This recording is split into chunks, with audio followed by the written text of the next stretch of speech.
আজকে জিমের আব্বু আমাদেরকে জোর করে তারপরে বাপের বাড়ি পাঠায় দিচ্ছে। মনে করেন একবারে রাগারাগি করে আমরা চলে যাচ্ছি আজকে। তো আজকে আমরা মা ছেলে একাই যাবো। তো সকাল, সকাল বের হয়ে পড়লাম। আজকে আমরা কিন্তু সকালের গাড়িতেই যাই নাই। আজকে আমাদের বাসা থেকে বের হইতে প্রায় ১০টা বেজে গেছে। তো আমরা আজকে দুপুরবেলার দিকে রওনা দেবো খুলনার গাড়িতে। তো আসসালামু আলাইকুম এভরিওয়ান, কেমন আছেন সবাই? আর এখানে জিমের আব্বু আমাদেরকে আব্দুল্লাহপুর থেকে গাড়িতে উঠাই দিবে সেজন্য আসছিল। তো মনে করেন আমরা একবারই যেতে চাইছিলাম না, চাইছিলাম একবার একসাথে যাবো ৩ জনে। কিন্তু জিমের আব্বু ২ দিন আগে আমাদেরকে পাঠায় দিছে যে তোমরা ২ দিন আগে যে থাকো তারপরে আমি যাবো। তো আমার অনেক ইচ্ছা ছিল এবার আমরা ৩ জনে একসাথে যাবো। কিন্তু তো জিমের আব্বু আমাদেরকে রাত্রেই বলছে যে ব্যাগ গুছাও, তোমাদেরকে সকালের গাড়িতে উঠাই দিব। আর ২ দিন ধরে কিন্তু অনেক পরিমাণ ভিড় ছিল, যেহেতু খুলনায় অ্যাডমিশন চলতেছে তো সবাই অনেক ভিড় ছিল। আর আমরা কাউন্টারে গাড়ি পাই নাই, সেজন্য আমরা একবারে আব্দুল্লাহপুর থেকে সে জায়গা থেকে গাড়িতে উঠে খুলনার গাড়িতে করে যাবো। কিন্তু আবার ভাঙা করে গাড়িতে যেতে হবে অনেক দূর থেকে এসে। তো আমরা যে কাটাখালী নামবো তারপরে ওই জায়গা থেকে আবার ভেঙে তারপরে আবার যেতে হবে। অনেক কষ্ট হবে আজকে আমাকে যেতে। তারপরেও জিমের আব্বুর জোরাজুরিতে আজকে আমার যেতে হচ্ছে। তো হয়তো শীতের পিঠা খেতেই যাচ্ছি। আমি তো কিছুদিন আগে বেড়ায় এসেছিলাম, এখন প্রায় ঘন ঘনই যাচ্ছি। আর আগে তো অনেক দেরিতে করে যেতাম, প্রায় ৮ মাস ৯ মাস পরে বাড়িতে যেতাম। আর ইদানিং কিন্তু আমার একটু ঘন ঘনই যাওয়া হচ্ছে। তো যাই হোক, এমনিতে মন খারাপ ছিল, চাইছিলাম ৩ জনে একসাথে যাবো, কিন্তু তা তো আর হলো না। এদিকে জিমের আব্বুর পরে এমনিতে রাত থেকে আমি অনেক রাগ করেছিলাম। তো তারপরেও তো ও যেহেতু বলছে বাসায় পাঠাবে, তাই আমি আর খুশি মনেই চলে যাচ্ছি। কিন্তু এমনিতে আমার অনেক বেশি মন খারাপ হচ্ছিল ওকে রেখে যেতে। তো যাই হোক, এদিকে কিন্তু আমার ছেলেটাকে দিয়ে ব্যাগ টানাচ্ছে। ও কিন্তু পুরো ভারটাই নিয়ে রাখছিল আর ওর হাতে শুধু একটু ধরাই দিছে, কাজ করতেছিল। তো জিম অনেক মজা নিয়ে ব্যাগটা ধরতেছিল।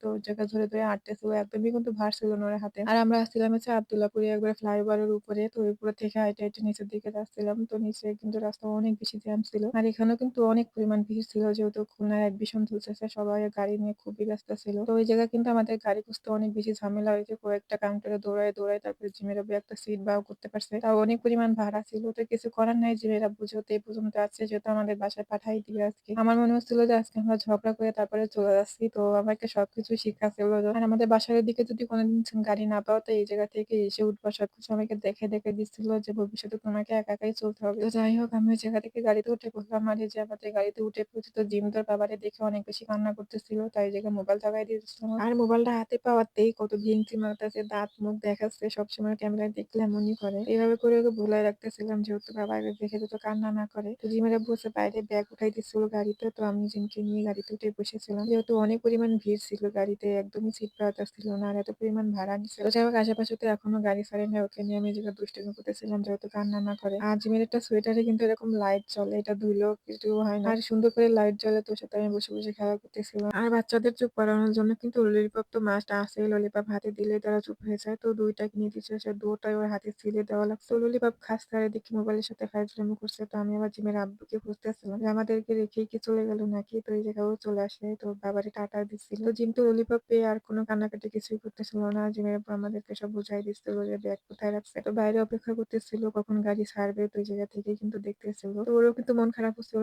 আসছিল আর বলতেছিল তোমাদের সাথেই চলে যাই আজকে আমি। তো জিমের আব্বুর অবশ্য প্রায় ছুটি দিয়েছিল, কিন্তু ওর ১২ তারিখে একটা ডিউটি আছে। তো ডিউটি করে তারপরে যাবে আমাদের সাথে। তো আমাদের গাড়ি ছেড়ে দিছে। এর মধ্যে জিমও কিন্তু ঘুমায় পড়ছিল। তো এই জায়গায় আমরা পদ্মা সেতুর উপরে আসছি। তো যেই ঘুম পড়ুক না কেন, কিন্তু সেতুর উপরে আসলেই কিন্তু সে ঘুম থেকে উঠে তারপরে সেতু দেখে। তো আমার পাশের জন্য কিন্তু ঘুমাইছিল, যেই না সেতুর উপরে আইছে তো টের পেয়েই তারপরে সেতু দেখতেছে। তো আমার জিমও কিন্তু ঘুমাইছিল। তো সেতুর উপরে এসে তো কিভাবে জানি ও ঘুম ভেঙে যায় আর সেতু দেখতেছিল। আর সেতু তো দেখতেই যেমন মনে হয় একবারে চড় পড়ে গেছে। আমি মাঝখান থেকে একবারে কিরম দ্বীপ উঠে গেছে। সেতুর মাঝখান থেকে মনে হয় না যে এটা বড় একটা নদী। তো যাই হোক, আমি এই জায়গায় দেখতেছিলাম অনেক বছর ধরে আমি সেতু দেখি, প্রায় ১১ বছর ধরে আমি যাই আসি আর এই সেতু দেখি আমার কাছে তো একবার পুরান হয়ে গেছে। তারপরে আমার দেখতে অনেক বেশি ভালো লাগে। আর আমার জিম ঘুম থেকে উঠে তো ওই জায়গায় খাওয়া দাওয়া শুরু করে দিচ্ছে, তাকে একটার পর একটা খাওয়াতে আমি দিচ্ছিলাম যাতে চুপ থাকে। তো আমি কিন্তু বাসায় কাউকে ফোন দিয়ে জানাই নাই যে আমি আসতেছি। আর কাকে জানাবো, যাকে আমি সবসময় ফোন দিতাম যে আমি ফোন গাড়িতে উঠছি বা আসতেছি, সেই মানুষটা তো আমার জীবনে নাই। খুব খারাপ লাগতেছিল, এই জন্য আর কাউকে আমি ফোন দিয়ে জানাই না, যেভাবে যেই তারপরে সারপ্রাইজ দিব। আমার এমনি নর্মালি কাউকে জানাতে ইচ্ছা করে না। তো যাই হোক, আমার অনেক বেশি মন খারাপ হচ্ছিল এই সময়। তো মা ছেলে একা একা করতে করতে কিন্তু খেয়াঘাটে চলে আসলাম, অনেক কষ্ট করে আসতে হয়েছে আমাদেরকে এ পর্যন্ত। তো যাই হোক, জীবনে চলার পথে অনেকটাই কঠিন সময় মানুষকে কোথায় নিয়ে যায় আসলে আমরা কেউই বলতে পারি না। তো আজকে দেখেন, এক সময় আমি একদম পথ চলতে পারতাম না, আর এখন আমি একা একা ঢাকা থেকে চলে আসি একা একা। যাই হোক, এই জায়গায় আমার চাচাতো ভাই আমাকে নিতে আসছিল খেয়াঘাটের এপার। তো সন্ধ্যা হয়ে গেছিল আমাদের আসতে আসতে, আর গাড়ি এত পরিমাণ জ্যাম ছিল ছিল না রাস্তার ভিতরে, তাই অনেক দেরি হয়ে গেছে। তো আমার ভাইয়া আমাকে সেই খেয়াঘাট থেকে বাসায় আনছে। তো ফাইনালি মার কোলে চলে আসলাম। অনেকদিন পরে আসলাম। মা তো আমাকে দেখেই ভীষণ খুশি হয়েছিল। আমার মা ১ ঘন্টা আগে জানতে পারছে যে আমি আসবো, তার হাতে অপেক্ষা করতেছিল। আর একটা মজার বিষয় কি জানেন? আমাদের বাসায় আজকে কেউই নাই। আমার মা একাই ছিল। তো আমার চাচাতো বোনকে এনে রাখছিল যে রাতে থাকবে। আমার ভাবিরা, ভাইয়েরা সবাই বেড়াতে গেছে। আর যেই শুনছে আমি আসতেছি, তো আমার তো অনেক বেশি খুশি লাগতেছিল যে আজকে মা একা এসে আর একা এসে আমি মাকে সারপ্রাইজ দিলাম। আর জিম তো নানুকে পেয়ে অনেক বেশি খুশি ছিল। আমার মাও তো অনেক বেশি খুশি হয়েছিল আমাদেরকে দেখে হঠাৎ করে। তো যদি ভিডিওটা ভালো লাগে তো সবাই শেয়ার করে দিবেন। আর আজকে ছোট্ট ভিডিওটা এখানেই শেষ করছি। আল্লাহ হাফেজ।